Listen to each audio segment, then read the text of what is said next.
कि पीएम मोदी से भी उनकी मुलाकात होती है। इससे पहले अगर देखा जाए तो अभी तक उनकी चुप्पी एक बड़ा रहस्य बनी हुई है सरकार को लेकर, क्योंकि इससे पहले अगर आप देखें सिराज तो लगातार वो पीएम मोदी पर हमलावर रहते थे, लगातार बीजेपी के ऊपर जमकर हमला करते थे, पानी पी कर कोसते थे। लेकिन आज वो उनके कह सकते हैं कि उनकी तरफ जाकर बैठ गए। तो ऐसे में सवाल खड़े हो रहे हैं कि अब ललन सिंह की जो राजनीति है वो किस तरह से नजर आएगी। वहाँ पहुँच जाते हैं और यही वजह है कि कभी बीजेपी खेमा, कभी आरजेडी खेमा, कभी बीजेपी खेमा, और यही वो काम बीते सालों से करते हुए नजर आ रहे हैं कि नीतीश का विश्वास भी जो ललन सिंह से वो कम हो गया है। तो ऐसे में ललन सिंह अपनी जो आने वाली राजनीति है उसको चमकाने के लिए, उसको बेहतर बनाने के लिए हो सकता है कोई दूसरी राह पकड़ते हुए नजर आ जाएं, क्योंकि नीतीश कुमार का जो भरोसा उनसे वैसे ही कम दिखाई पड़ रहा है।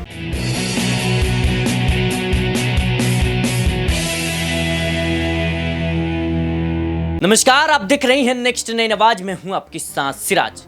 बिहार की राजनीति में अब नीतीश कुमार के बाद ललन सिंह वो नाम है जो सबसे ज्यादा चर्चा में है। चर्चा में इसलिए क्योंकि अंदेशा यही लगाया जा रहा है कि ललन सिंह के साथ 10 से 12 विधायक हैं जो कभी भी आरजेडी का दामन थाम सकते हैं। लेकिन इसी बीच ललन सिंह जो है पीएम मोदी से मुलाकात करते हैं। अब यहीं पे सारा खेल शुरू हो जाता है। क्या नीतीश कुमार ने ललन सिंह को भेजा था पीएम मोदी से मुलाकात के लिए? क्या नीतीश कुमार के मन में वह डर सता रहा था कि जो वो दूसरी पार्टियों के साथ करते हैं क्या उनके साथ भी हो जाएगा? ये तमाम सवाल हैं कहीं ना कहीं बनते हैं, क्योंकि बिहार की राजनीति में इस वक्त शतरंज जैसा खेल चल रहा है जो किसी भी बड़े बड़े राजनीतिक विशेषज्ञों के समझ से बाहर है। क्योंकि बिहार में सत्ता दल कभी भी पलट सकती है, रातों रात लालू की भी सरकार बन सकती है। तो वहीं जैसे नीतीश कुमार दल बदल की राजनीति करते हैं, कभी भी कुछ भी हो सकता है। एक तरफ नीतीश कुमार के मन में यह डर है कि उनकी ही पार्टी ना टूट जाए, ललन सिंह से बचाने की बड़ी चुनौती है। दूसरी तरफ इस बात की भी डर है कि बिहार में कहीं ऑपरेशन लोटस ना चल जाए और उन्हीं की पार्टी की दो फाड़ करके बीजेपी सरकार ना बना ले। हमारे साथ आज के हमारे सहयोगी अमन सर मौजूद हैं, उनसे जानने का प्रयास करेंगे कि आखिर बिहार की राजनीति में इस वक्त हलचल क्यों तेज है। ललन सिंह की मुलाकात पीएम मोदी से किस तरीके से देख रहे हैं आप? देखिए, बिल्कुल ललन सिंह के बारे में पहले से ही बात कही जा रही है कि भाई ऐसा चेहरा वो बन गए हैं कि जिनके ऊपर सबकी निगाहें आकर टिक गई हैं, क्योंकि पीएम मोदी से भी उनकी मुलाकात होती है। इससे पहले अगर देखा जाए तो अभी तक उनकी चुप्पी एक बड़ा रहस्य बनी हुई है सरकार को लेकर, क्योंकि इससे पहले अगर आप देखें सिराज तो लगातार वो पीएम मोदी पर हमलावर रहते थे, लगातार बीजेपी के ऊपर जमकर हमला करते थे, पानी पी कर कोसते थे। लेकिन आज वो उनके कह सकते हैं कि उनकी तरफ जाकर बैठ गए हैं। तो ऐसे में सवाल खड़े हो रहे हैं कि अब ललन सिंह की जो राजनीति है वो किस तरह से नजर आएगी। साथ में जो सवाल उठ रहे हैं कि अब ललन सिंह का भविष्य क्या होने वाला है, क्या बीजेपी उनके ऊपर पूरी तरह से अंकुश लगवाती हुई नजर आएगी या फिर कोई बड़ा फैसला उनके हक में आने वाला है, चूंकि वो सांसद भी हैं। और ऐसे में क्या आने वाले समय में जब लोकसभा चुनाव होंगे तो क्या उनको भी जो है लड़ने का मौका बीजेपी या जेडीयू गठबंधन देती हुई नजर आएगी? अब ये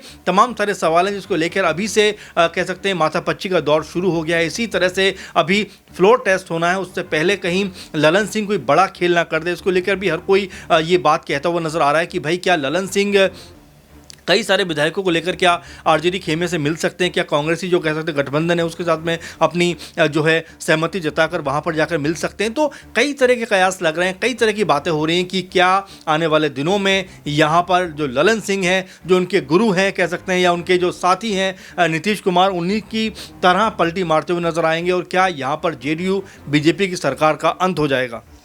सर, आपने वो गजल सुनी होगी जगजीत साहब की जिसमें कहते हैं कि बात निकलेगी तो बहुत दूर तक जाएगी। तो ललन सिंह की खामोशी जब से उनसे अध्यक्ष पद छीना गया है, वो साफ तौर पे कहते हैं कि सामान्य सी बैठक है, लेकिन जब बैठक खत्म होती है तो हम सब ने देखा कि उस सामान्य सी बैठक में कुछ भी सामान्य सा था ही नहीं। तो वो बात निकलेगी तो दूर तलक जाएगी, क्या उस वही बात अब बिहार की राजनीति में निकलने वाली है और ललन सिंह बड़ा खेल करने वाले हैं? देखिए, खामोशी भी एक बहुत बेहतर जुबान होती है। अगर आप कुछ नहीं बोल रहे हैं तो समझिए आप बहुत कुछ बोल रहे हैं। कुछ ऐसा ही हाल इस समय ललन सिंह का भी देखने को मिल रहा है कि अपने जो शब्दों को अपने आप को समेटे हुए हैं, कोई बहुत बड़ी बयानबाजी नहीं कर रहे हैं, सिवाय 2 दिन पहले जो राहुल गांधी के ऊपर उन्होंने तंज कसा, उसके अलावा उनकी बयानबाजी कोई बहुत रही नहीं है। तो ऐसे में सवाल यही उठ रहे हैं कि क्या आने वाले दिनों में उनकी ये खामोशी जो है तूफान लेकर आएगी बिहार की राजनीति में, क्योंकि ललन सिंह को अध्यक्ष पद से हटाया जाना, एक तरफ कह सकते हैं कि नीतीश कुमार बीजेपी से हाथ मिलाते लेकिन अपने मित्र ललन सिंह को साथ नहीं लेते, ललन सिंह जो है चुपचाप रहते हैं, कोई उनका बयान सामने नहीं आता। तो साथ तो हैं लेकिन क्या वाकई वो साथ हैं, ये अपने आप में बड़ा सवाल बनता जा रहा है। क्योंकि बिहार की जो राजनीति है पल पल पे कदम कदम पे ये अपने पैतरे बदलती हुई नजर आती है, क्योंकि नीतीश कुमार ही खुद पैतरेबाज बनते हुए नजर आ रहे हैं, खुद पलटीबाज बनते हुए नजर आ रहे हैं, लगातार पलटियां मारकर यहाँ से वहाँ पहुँच जाते हैं और यही वजह है कि कभी बीजेपी खेमा, कभी आरजेडी खेमा, कभी बीजेपी खेमा, और यही वो काम बीते सालों से करते हुए नजर आ रहे हैं। क्योंकि 9 बार अगर मुख्यमंत्री बने हैं तो 3 बार बीजेपी का सहयोग लिया है, तो ये समझ में आता है कि उनके लिए सहयोग लेना और फिर असहयोग कर देना कोई नई बात नहीं है। जी बिल्कुल, कहीं ना कहीं एक बड़ी बात नहीं होगी अगर लल्लन सिंह हेरा फेरी कर देते हैं, लेकिन इसके कई पहलू हैं। आपको समझना होगा कि जब अध्यक्ष पद उनसे लिया गया, जेडीयू का अध्यक्ष पद लल्लन सिंह से लिया गया, उसकी सबसे प्रमुख वजह थी कि लल्लन सिंह की नज़दीकियां लालू यादव से बढ़ रही थी और नीतीश कुमार को इस बात का डर था कि कहीं उनकी पार्टी के दो फाड़ ना हो जाए। दूसरी तरफ लल्लन सिंह क्यों करेंगे बगावत, इसका भी जवाब हम बताते हैं कि लल्लन सिंह इस बात को बखूबी समझते हैं कि जिस तरीके से नीतीश कुमार ने पलटी वाली जो रणनीति अपनाई है, कहीं ना कहीं एक तरीके से वो बीजेपी के साथ मिल गए हैं, तो जो मुस्लिम वोट बैंक है वो भी नीतीश कुमार से खफा नजर आएगा। क्योंकि मुस्लिम वोट बैंक बिहार में ऐसा है कि उन्हीं के बदौलत जो नीतीश कुमार है उनकी थोड़ी बहुत सत्ता कह सकते हैं बनी हुई है। दूसरी तरफ बात करें तो लल्लन सिंह इस बात को बखूबी समझते हैं कि अगर नीतीश कुमार की जेडीयू पार्टी का भविष्य अंत हो जाता है, जैसे कि प्रशांत किशोर ने भविष्यवाणी की है, तो अपने भविष्य को लेकर लल्लन सिंह ये बड़ा कदम उठा सकते हैं। देखिए बिल्कुल लल्लन सिंह के बारे में बात यही हो रही है कि लगातार, क्योंकि बीजेपी के सबसे मुखर विरोधी रहे हैं, वो लगातार बयानबाजी करके, लगातार जो है उनके ऊपर हमले करके, हमेशा से उनका जो कह सकते हैं अंदाज है वो बीजेपी के ऊपर रहा है कि वो हमेशा से उनको घेरते रहे हैं। अब ऐसे में क्या बीजेपी के पक्ष में जाकर, उनकी जो पहलू में जाकर वो बैठे हैं, तो क्या उनकी अब बड़ाई करते हुए नजर आएंगे? और क्या अब उनको ये शोभा देगा कि जिस पार्टी के खिलाफ उन्होंने तमाम तरह के बयानबाजियां की, तमाम तरह के मुद्दों पर उनको घेरा, अब उन्हीं के पक्ष में जाकर वो जो उनकी कही हुई बात को कहते हुए नजर आएंगे? तो मुझे संभावना बहुत कम नजर आ रही है, क्योंकि नीतीश का विश्वास भी जो लल्लन सिंह से वो कम हो गया है। तो ऐसे में लल्लन सिंह अपनी जो आने वाली राजनीति है उसको चमकाने के लिए, उसको बेहतर बनाने के लिए हो सकता है कोई दूसरी राह पकड़ते हुए नजर आ जाए, क्योंकि नीतीश कुमार का जो भरोसा उनसे वैसे ही कम